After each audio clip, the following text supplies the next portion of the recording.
Hello अस्सलाम वालेकुम, क्या हाल है। उम्मीद है आप सब खैरियत से होंगे। अच्छा जी, आज का दिन हमारा एक नई वीडियो के साथ हम हाजिर हुए हैं। आज का जो टॉपिक है हमारा वो है टर्म डिपॉज़िट।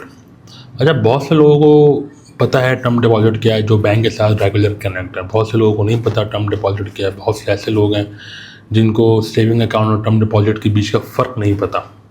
तो आज हम डिस्कस करेंगे टर्म डिपॉज़िट के बारे में। मैंने यहाँ पर एक पूरी लिस्ट अपनी बनाई हुई है और जिसके साथ मैं आपको गाइड करूँगा कि व्हाट इज़ टर्म डिपॉज़िट क्या है और इसके साथ हम किस तरह से डील करते हैं। तो आइए चलें स्टार्ट करते हैं कि टर्म डिपॉज़िट क्या है।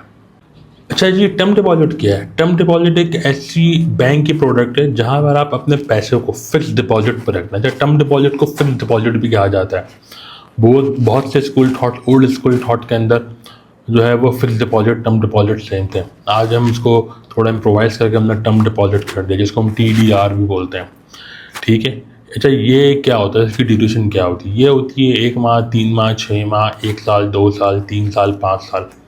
लेकिन पाकिस्तान के अंदर हमारे जो स्टेट बैंक के रेट्स और प्रॉफिट फ्लक्चुएशन की वजह से अब इसको हम 2 साल 3 साल भी नहीं जाते। बैंक इसको 1 साल तक महदूद रखा हुआ है, क्योंकि रेट्स के अंदर फ्लक्चुएशन बहुत ज़्यादा है।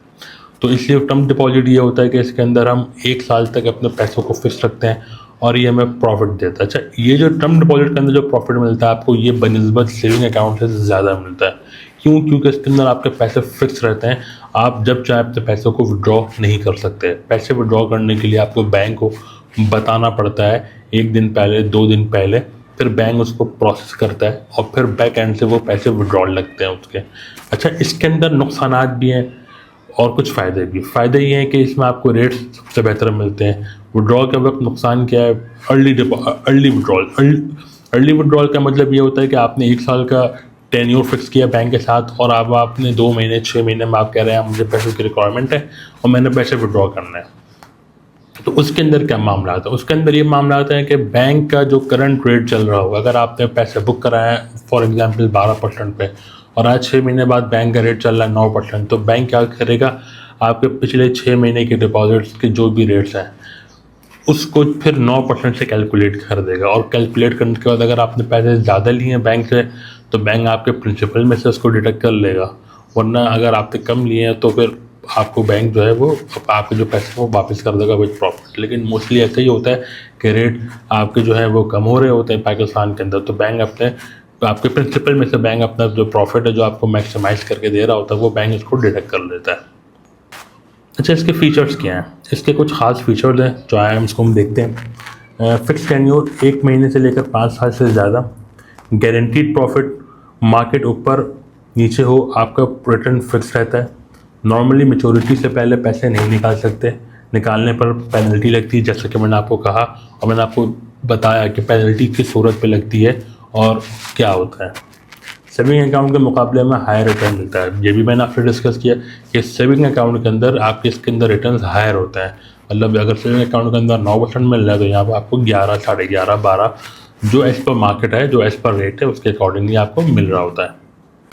अच्छा, अब हम डिस्कस करेंगे इस्लामिक और कन्वेंशनल के अंदर टर्म डिपॉजिट किस तरह से काम करता है। आपको पता है, सिंपल सी बात है, इस्लामिक शरिया को फॉलो करती है और कन्वेंशनल जो है वो इस्लामिक शरिया को फॉलो नहीं करती। कन्वेंशनल के अंदर सूद शामिल हो जाता है, इस्लामिक के अंदर सूद शामिल नहीं होता।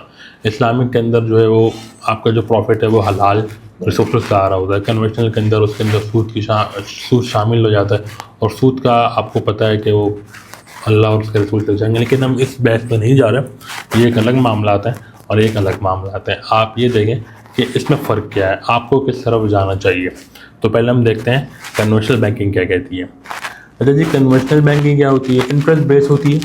बैंक आपको फिक्स इंटरेस्ट रेट देता है, जैसे 14% पर एनम फॉर एग्जाम्पल है ये। हर महीने ये मैच्योरिटी पर आपको इंटरेस्ट मिल जाता है। ड्रॉबैक, इस्लामिक शरिया में इंटरेस्ट को रिबा माना जाता है, ये इसका एक ड्रॉबैक है। अब हम आ जाते हैं इस्लामिक पॉइंट ऑफ व्यू से। शरिया कंप्लाइंट होता है, जैसा कि मैंने आपसे कहा। ये मुदारबा या वकाला कॉन्ट्रैक्ट पर बेस होता है। बैंक का प्रॉफिट पूल से आपको हिस्सा मिलता है, इसे प्रॉफिट कहा जाता है, इंटरेस्ट नहीं। इसके पीछे पूरी एक टर्म्स होती हैं, इसके अंदर पूरी एक साइकिल होती है। जब हम वेल्थ पूल मैनेजमेंट को पढ़ेंगे, जब हम पूल मैनेजमेंट में आएंगे तो फिर आपको हम ये टर्म डिपॉजिट से किस तरह से इस्लामिक बैंक काम करता है और कन्वेंशनल बैंक किस तरह से काम करता है फिर हम आपको इसके ऊपर बात करेंगे, लेकिन ये आने वाले वक्त पर है। अच्छा जी, हर महीने ये मैच्योरिटी पर प्रॉफिट डिस्ट्रीब्यूट होता है। रिस्क शेयरिंग मॉडल है, अगर बैंक प्रॉफिट करेगा तो आपको हिस्सा मिलेगा। इस्लामिक में यही होता है, बैंक अगर प्रॉफिट करता है तो आपको हिस्सा मिलता है। इस्लामिक के अंदर रेट फिक्स नहीं होता है, तो इस्लामिक के अंदर रेट सेविंग के अंदर फिक्स नहीं होता है। सेविंग के अंदर कभी 9 मिल रहा, कभी 8, कभी 7, तो इस तरह से टर्म डिपॉजिट के अंदर भी कभी 12, कभी 11, कभी 13, कभी 14 भी मिल जाता है, डिपेंड ऑन प्रॉफिट के बैंक ने क्या कैसा प्रॉफिट जनरेट किया है। अच्छा, इसके बेनिफिट्स क्या हैं? अब हम चलते हैं इसके बेनिफिट की तरफ और हम इसके बेनिफिट्स को हम तरीके से समझते हैं और हम इसको देखते हैं कि इसके अंदर हमें क्या क्या बेनिफिट्स क्या इसके अंदर हमें शामिल है। नंबर 1, पैसा सेफ़ और सिक्योर होता है।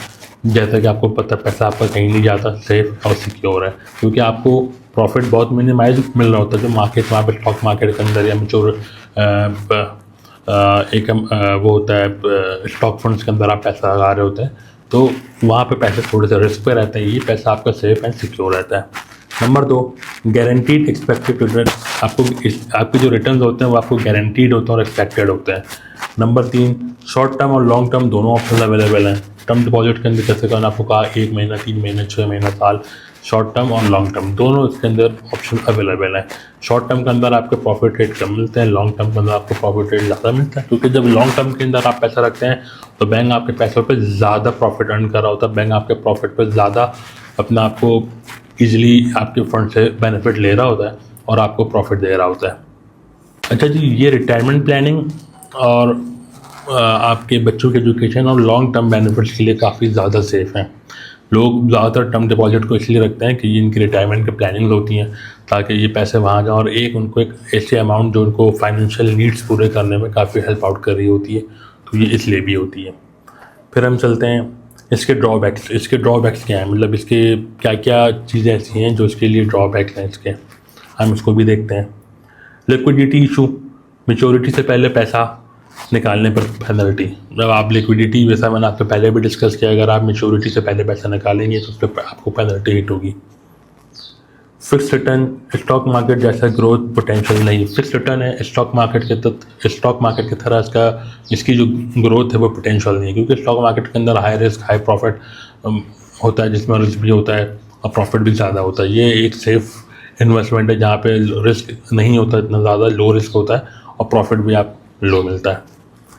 इन्फ्लेशन ज़्यादा हो जाए तो रियल वैल्यू कम हो जाती है। इन्फ्लेशन अगर बहुत बढ़ जाए, जो अनएक्सपेक्टेड है इतनी इन्फ्लेशन नहीं बढ़ती, लेकिन अगर इन्फ्लेशन बहुत ज़्यादा बढ़ जाए तो आपका प्रॉफिट जो है वो कम हो जाता है।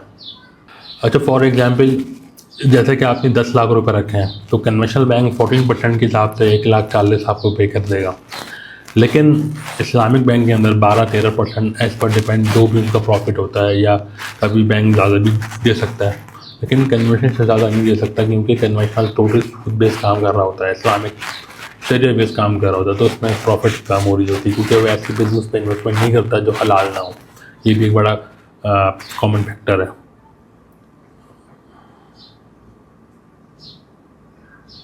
अच्छा, इसके ऊपर कौन जाए? बहुत से लोग कहते हैं यार हम इसके ऊपर जाए, हम इसके ऊपर जाए, हम इसके ऊपर जाए। कौन लोग इसके ऊपर जा सकते हैं?